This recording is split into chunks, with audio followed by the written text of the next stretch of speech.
UP में बढ़ते corona को लेकर आम आदमी पार्टी के यूपी प्रभारी संजय सिंह ने सरकार को आड़े हाथों लिया है। क्या कुछ कहा है संजय सिंह ने, आपको दिखाते हैं। लखनऊ में एक वीडियो वायरल हो रहा है सुबह से कि जो बैकुंठ धाम शमशान है उसको ढांकने की तैयारी हो रही है। यह है वो वीडियो, मैं आपको दिखाना चाहता हूं। पूरी सरकार इस बात में लगी हुई है कि कैसे शमशान को ढका जाए। ये बैकुंठ धाम के शमशान को ढकने के लिए पूरी तैयारी चल रही है। ये देख लीजिए आप। और ये क्यों चल रही है, ये तैयारी क्यों हो रही है? क्योंकि कल एक भयावह तस्वीर लखनऊ की आई जिसमें लाशें बिछी हुई हैं, लाशें जल रही हैं बैकुंठ धाम पर। ऐसी भयावह तस्वीर आई जहां पर कि आप उस दृश्य को देख के बर्दाश्त नहीं कर सकते। एक पूर्व जिला जज हैं रमेश चंद्रा जी, उनकी पत्नी 64 वर्षीय उनकी पत्नी, वो अपनी पत्नी के लिए, बेड के लिए रोते रहे, बिलखते रहे, चीखते रहे, एम्बुलेंस के लिए रोते रहे, इलाज के लिए रोते रहे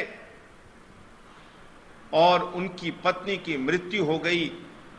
मृत्यु के बाद अपनी पत्नी की लाश को ले जाने के लिए एक पूर्व जिला जज गिड़गिड़ाता रहा कि एम्बुलेंस आ जाए, मेरी पत्नी की लाश तो लेते जाओ। यह हालत है लखनऊ की। लखनऊ के अंदर, उत्तर प्रदेश के अंदर आज पूरी कवायद और कोशिश इस बात की हो रही है कि कैसे इस बीमारी की भयावहता को छिपाया जाए, कैसे कोरोना के संक्रमण की रिपोर्ट को दबाया जाए, कैसे हॉस्पिटल में बेड नहीं मिल रही इस खबर को अब बाहर ना निकलने दिया जाए।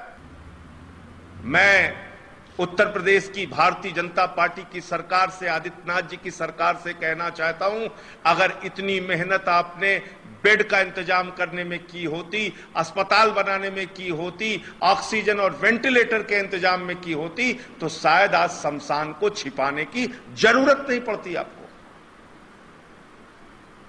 लेकिन जब आपको कार्रवाई करनी थी उस वक्त आपने क्या किया? आज उत्तर प्रदेश के मुख्यमंत्री कोरोना पॉजिटिव हैं, मेरी संवेदना है उनके प्रति। मैं ईश्वर से प्रार्थना करता हूं वो जल्द स्वस्थ हों और स्वस्थ होकर वो पुनः उत्तर प्रदेश की जनता की चिंता कर सकें और काम कर सकें। मैं उनके लिए प्रार्थना करता हूं। लेकिन मुख्यमंत्री जी, मैंने आपको चिताया था, मैंने आपसे अपील की थी, मैंने आपसे निवेदन किया था कि आप जिस पार्टी के अपने नेता के संपर्क में आए हैं, सुनील बंसल जी के संपर्क में आए हैं, उन्होंने ट्विटर पे जानकारी दी है कि उनको कोरोना पॉजिटिव हो गया है और उनके संपर्क में जितने भी लोग थे वो कोरोना के नियमों का पालन करें, यानी अपने आप को आइसोलेट कर लें। देश के गृह मंत्री बड़ा बड़ा रोड शो कर रहे हैं बंगाल में, लोगों की चिता बिछी हुई है।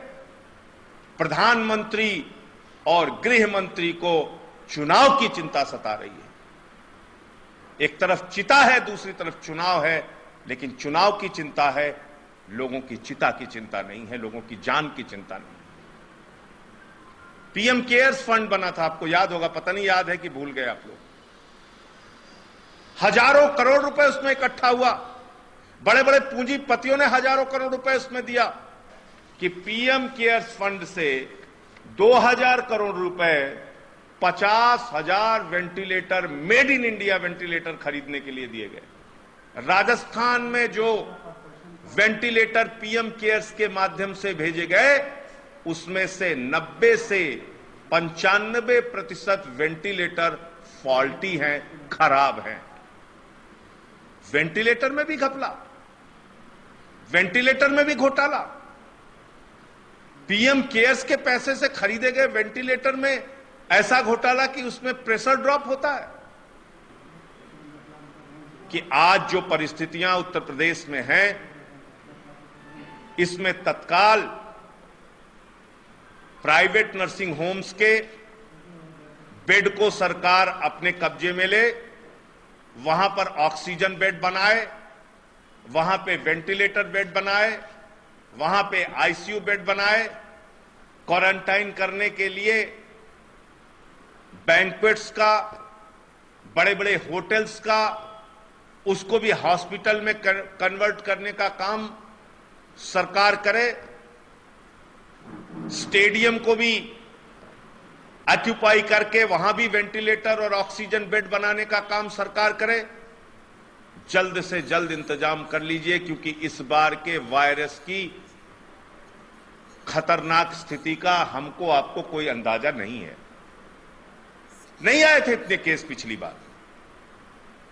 1,99,000 से 2 लाख से ज्यादा केस एक दिन में। जब केसेस 1 लाख हुए थे, पूरे देश में हाहाकार मच गया था। अब जैसे लग रहा है कुछ हुआ ही नहीं। लेकिन हमारे प्रधानमंत्री और गृह मंत्री जब खुद ही भीड़ इकट्ठा कर रहे हैं, कह रहे हैं लोग आओ इकट्ठा हो, कोरोना बांटो, तो आप क्या उम्मीद कर सकते हैं? कैसे लोग कोरोना से लड़ाई लड़ रहे हैं? कैसे इस महामारी में अपनी जिम्मेदारी का परिचय दे रहे हैं? आज किसी व्यक्ति ने बड़ा दुखी होकर मुझे मैसेज किया था कि हम लड़े ही कब अस्पतालों के लिए? हम तो मंदिर और मस्जिद के लिए लड़ते रहे, हम कब लड़े अस्पताल बनाने के लिए?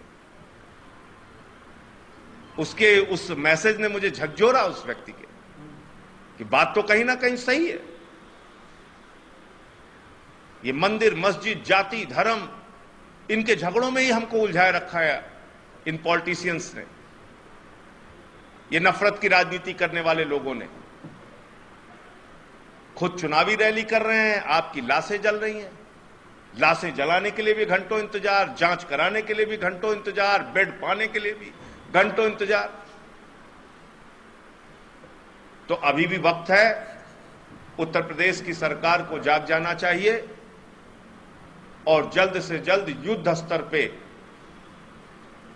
अपनी ओर से एक एक अधिकारी, कर्मचारी और जनता भी उसमें आपका सहयोग करेगी। पिछली बार भी जनता ने सहयोग किया था इतनी बड़ी महामारी के दौरान, उससे निपटने के लिए, चाहे वो तमाम भोजन के स्टॉल चलाने की जरूरत हो, मास्क और सैनिटाइजर देने की जरूरत हो, सब कुछ किया था लोगों ने। उनका भी सहयोग लीजिए, लेकिन कुछ चिंता करते हुए नजर आइए। आप तो आंकड़े छिपाने में लगे हुए हैं, आपकी तो पूरी सरकार आंकड़े छिपाने में लगी हुई है। यहां रुकते एक छोटे से ब्रेक के लिए, जल्द हाजिर होगा।